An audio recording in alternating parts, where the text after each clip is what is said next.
بسم اللہ الرحمن الرحیم۔ دیکھیں، آج کا ہمارا عنوان ہے کہ انسان کو دوسروں کے بارے میں جج نہیں بننا چاہیے۔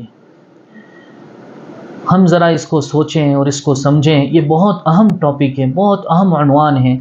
ہم کیا کرتے ہیں، ہماری عادت کیا ہے کہ ہم دوسروں کے بارے میں جج بن جاتے ہیں۔ جج جو کورٹ میں ہوتا ہے نا، اس کا کام کیا ہوتا ہے؟ وہ فیصلہ کرتا ہے، وہ فیصلہ سناتا ہے۔ لوگ اپنے مقدمات اس کے پاس لے کر جاتے ہیں، وہ فیصلہ سناتا ہے۔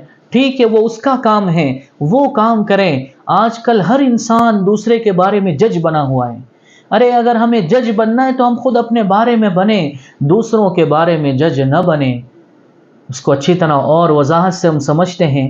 بھائی، آپ کسی مسجد میں گئے، آپ نے دیکھا کہ ایک شخص اللہ کے سامنے گڑ گڑا کر مانگ رہا ہے، دعائیں کر رہا ہے، یا آپ نے دیکھا کہ ایک شخص زور زور سے اللہ کا ذکر کر رہا ہے، یا آپ نے دیکھا کہ ایک شخص زور زور سے قرآن پاک کی تلاوت کر رہا ہے۔ اب آپ کا دل یہ کہہ رہا ہے، آپ دل میں یہ سوچ رہے ہیں کہ یہ دکھلاوا کر رہا ہے، یہ ریاکاری کر رہا ہے، تو یہ آپ اس کے بارے میں جج بنے۔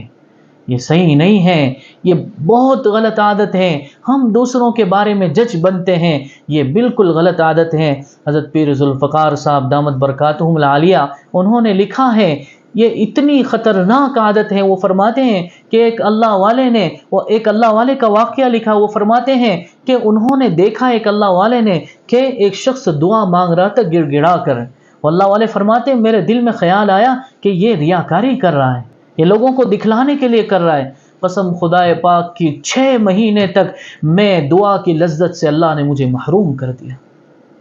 تو یہ بہت اہم چیز ہے، اس چیز کو ہمیں سمجھنے کی ضرورت ہے۔ میں خود اپنی ذات کے بارے میں تو جج بنوں کہ میں نے جو کام کیا وہ ٹھیک کیا یا نہیں کیا، لیکن اگر دوسرا کوئی بندہ کر رہا ہے، بھائی اگر کوئی زور سے اللہ کا ذکر کر رہا ہے، کوئی قرآن پاک کی تلاوت کر رہا ہے، اگر کوئی اللہ کے سامنے گڑ گڑا کر دعا کر رہا ہے، چاہے وہ ریاکاری ہی کے ساتھ کر رہا ہو، چاہے وہ لوگوں کو دکھلاوے کے لیے کر رہا ہو، لیکن آپ کو یہ حق نہیں ہے، مجھے یہ حق نہیں ہے کہ میں اس کے بارے میں یہ سوچوں، یا میں اس کے بارے میں اپنی زبان سے، اپنے دل سے، اپنی زبان سے یہ الفاظ نکالوں کہ یہ شخص ریاکار ہے۔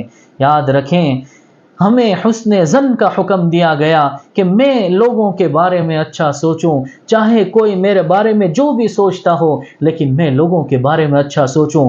اچھی سوچ پر ثواب ہوگا اور بری سوچ پر پکڑ ہوگی۔ اس لیے کوشش کریں ہم لوگوں کے بارے میں جج نہ بنیں، خود اپنے متعلق جج بنیں۔ اللہ تبارک و تعالیٰ سے دعا ہے، اللہ تعالیٰ مجھے عمل کی توفیق عطا فرمائے، ہم سب کو عمل کی توفیق عطا فرمائے۔ وصلی اللہ علی النبی الامی۔